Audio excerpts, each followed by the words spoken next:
बात करने की हैसियत रखता है। और उसी नपे तुले शब्द जिसका मैं बार बार जिक्र कर रही हूं, एस जयशंकर ने बोला है। मैं दीपक वोरा जी, पूर्व राजनयिक है, उनका रुख करना चाहूंगी। दीपक जी, जैसा कि मैं कह रही हूं, बहुत ही संयमित भाषण ये मुझे लगा है, लेकिन आपका एक लंबा चौड़ा अनुभव है, पूर्व राजनयिक हैं आप, बताइए आज के भाषण को आप कैसे देखते हैं और कनाडा पर जो निशाना साधा है उसको आप कैसे देख रहे हैं?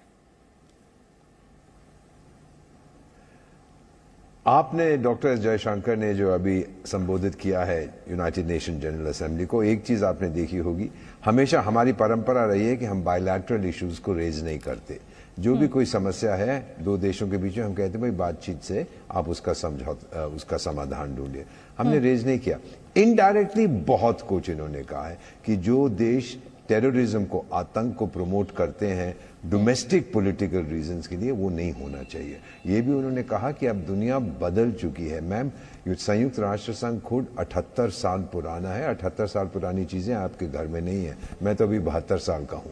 तो ये अब खत्म हो चुका है इसका दौर, किसी नई चीज की जरूरत है। ये सारी चीजें उन्होंने बताई। G20 समिट का उन्होंने रेफरेंस दिया। और मैम, एक चीज बिल्कुल स्पष्ट है, जो आज की समस्याएं हैं, चैलेंजेस हैं, चुनौतियां हैं, उनका समाधान उसी मानसिकता से नहीं कर सकते जिन्होंने उन चैलेंजेस को क्रिएट किया है। ये सबसे बड़ा संदेश उन्होंने दिया है। नई थिंकिंग चाहिए। और क्लाइमेट पार्टनरशिप की बात की है, वुमेन लेड डेवलपमेंट की बात। अभी तक तो हम बात करते हैं, कुछ किया नहीं, लेकिन अब इन्होंने ये भी कहा India has walk the talk. एक में मैम, आप 10-30 सेकेंड में, 3 अफ्रीकी देशों में आप जानते हैं कि मैं विशेष सलाहकार हूं। 2 हमारे जो मित्र हैं मेरे मंत्री वहां उन देशों के, वो उन्होंने अभी मुझे मैसेज भेजा है, वो सुन रहे थे डॉक्टर जयशंकर का भाषण।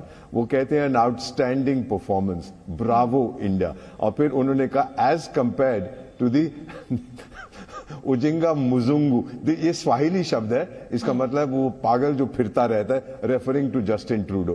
तो जब इन्होंने ये मुझे कहा, मुझे हंसी इस पे आ रही है कि एक तरफ हमारे विदेश मंत्री टोटली बैलेंस्ड, सबको उन्होंने बड़े प्यार से समझाया, और दूसरी तरफ ये एक मेरा ख्याल, इसको जिसने भी ये आरोप भारत पे लगाए हैं, इसको आर्टिफिशियल इंटेलिजेंस की सख्त जरूरत है, क्योंकि इसके पास केवल नेचुरल स्टुपिडिटी। बिल्कुल। और मैं एक छोटा सा जवाब और आपसे लूंगी। ऐसे आपने तमाम भाषण सुने होंगे इतिहास में, इस मंच की एक गरिमा है, और मुझे लगता है कि एस जयशंकर ने आज उस गरिमा को बखूबी निभाया है, उस पल पर जिस समय भारत और कनाडा के रिश्ते बेहद खराब स्थिति में हैं।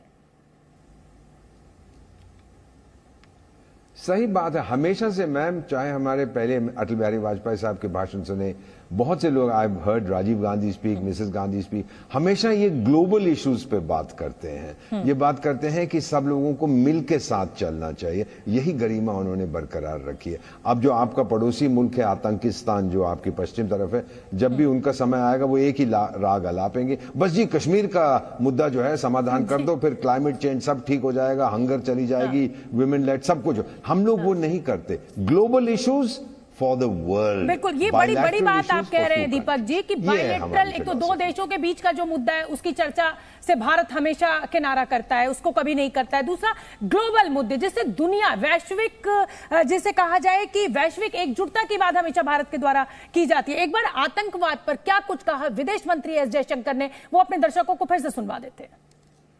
Nor must we countenance that political convenience determines responses to terrorism, extremism, and violence. Similarly, respect for territorial integrity and non-interference in internal affairs cannot be exercises in cherry-picking.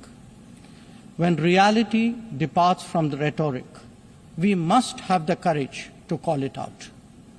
Without genuine solidarity, there can never be real trust. This is very much the sentiment of the global